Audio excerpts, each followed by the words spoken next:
Good day, time my puzzles, and welcome to a quick review of a game, movie, or TV show I just finished. All thoughts and feelings are my own and are just for fun, quick way to get out my feelings on what I just played or watched. So enjoy and don't take anything too seriously. Good day, time my fuzzyites, and welcome to a quick review of Embr. Embr was released for PC on May 21st, 2020, in North America to my knowledge, and has you fighting fires and saving people while using different tools to save the day. The game is fun, though it is really made for a multiplayer experience over a single player one, as the level's difficulties ramp up, making it harder to get through on your own.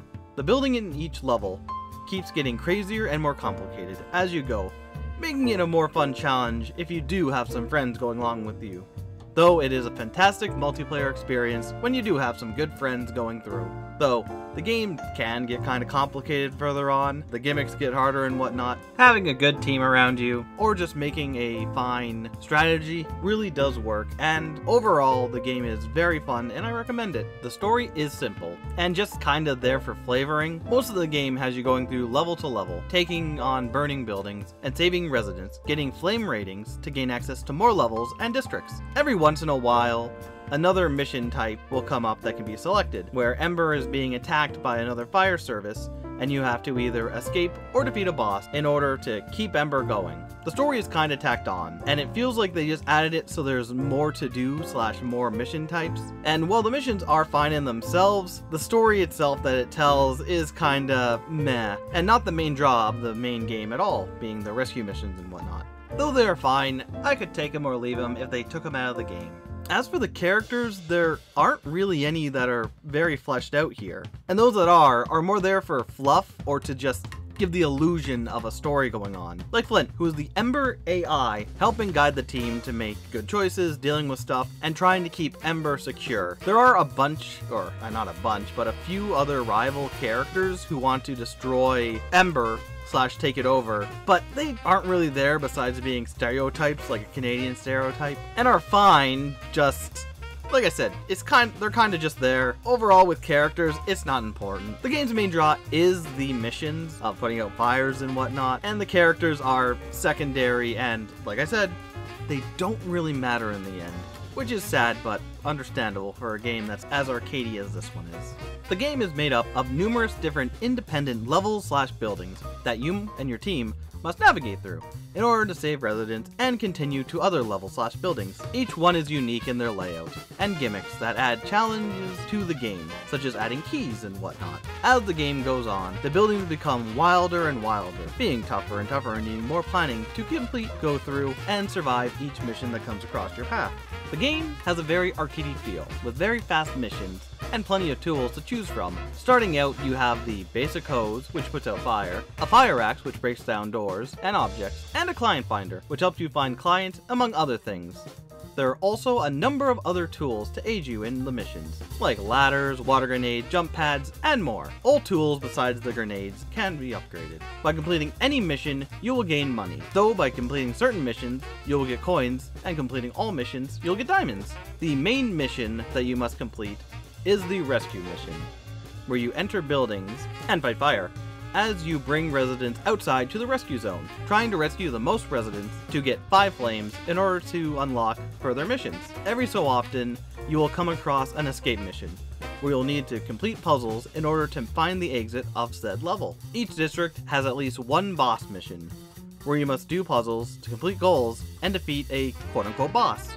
There are also special missions that are unlocked after you beat the rescue mission in any level besides the escape / boss level. These special missions are fun alternatives which give you a new task to shake up the gameplay.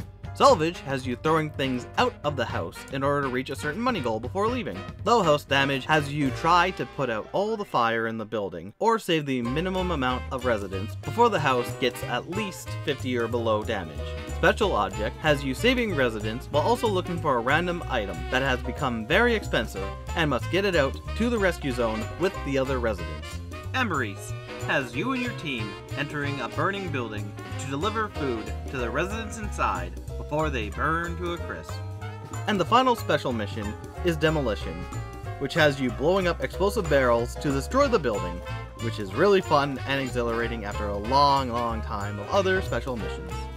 Between all the mission types, the tools to choose from, and the buildings getting bigger with more gimmicks like keys and more, the game is really fun and challenging.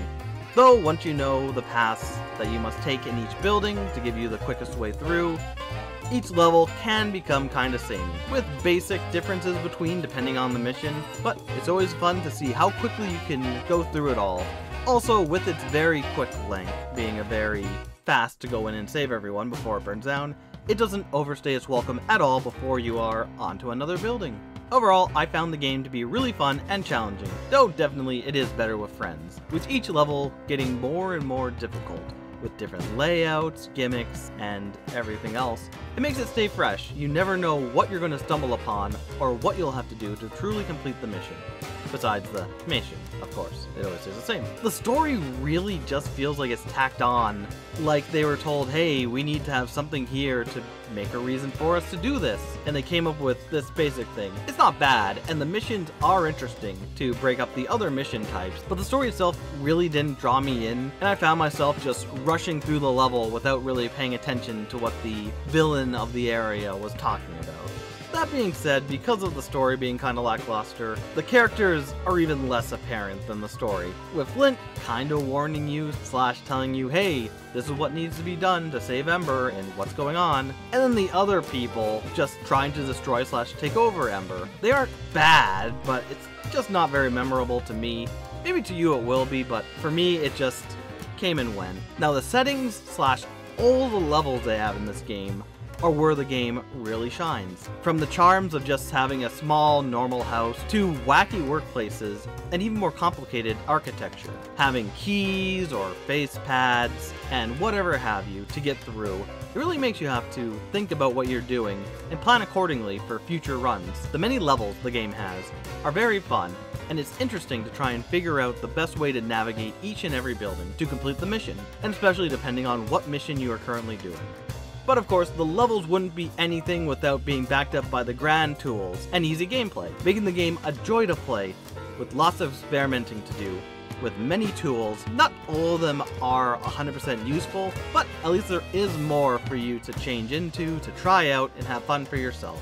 All in all, even with a mess story, the game is an absolute delight to play, with or without the story and characters being there. Even though the story can be played single player technically, it's very difficult as you go on. As the fire spreads, certain characters get caught up in fire faster, and you really need to plan out your route either very specifically, or have other people take care of different areas for you. Though overall the game is fun and arcadey, I believe the game is meant to be played in bits and pieces, as even though there are, 6 or 7 different modes / missions to go through, it just is samey after a while. Even with the new places, after you've gone through the place once and know what you're doing, it's pretty simple to go, okay, I go here, I turn off this thing, I go up here, I open the door, and so on and so forth. Not a bad thing, mind you, and maybe if you wanted to play all the way through, you could.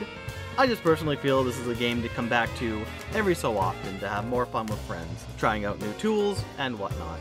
And the mission types they do have in the game are well varied and give you every experience I could think of to want to do in these buildings, making them very fun and entertaining to do them over and over again, besides Embr Eats. Though Embr Eats isn't my favorite, it is still a good play thing to do. And again, changes up the monotony of the other missions and gives you something new to do. Luckily for you listeners, if you are interested in trying the game for yourself, it is available on PC, PS4, Xbox, and Switch, giving you many ways to play the game. But either way, thank you my brothers for watching, and I will see you next anytime. Take care.